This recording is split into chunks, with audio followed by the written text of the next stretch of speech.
Benvinguts al Frickiona en càpsula 345. Ens anem a una altra obra personal i molt personal, que és Espanto. Espanto, el publicat per Estiberri, de Laura Pérez. Edició xulíssima.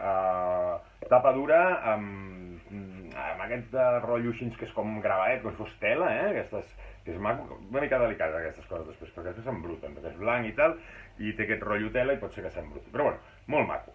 Llom quadrat i amb un paper molt bo. I què veiem aquí? Molt il·lustratiu, ja us explicaré ara de què va i què és Espanto. Espanto, com veus deia de la valenciana Laura Pérez, és una obra molt intimista, per dir-ho d'una manera, i que ens parla de el desassossec, l'amagar-se, el fugir d'un mateix, l'intentar de passar desapercebut, tot amb un toc molt poètic i molt il·lustratiu. Bàsicament és això, il·lustracions, trobarem algun tros amb vinyetatge, però bàsicament són il·lustracions i petites frases, com si fos el típic llibre il·lustrat, petites frases que van acompanyant al costat d'aquelles il·lustracions que ens van fent més aviat pensar i sentir que fer una lectura més clàssica del que tindríem entès com a còmic.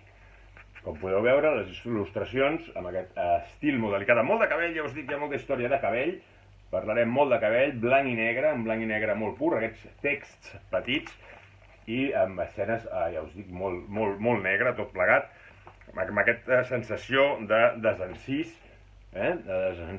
i de pèrdua de personalitat i d'un mateix, de desaparèixer en el món.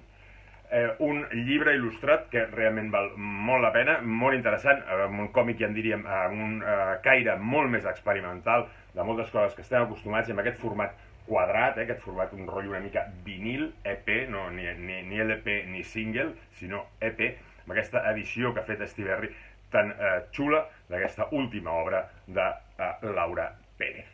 Salut i a llegir còmics.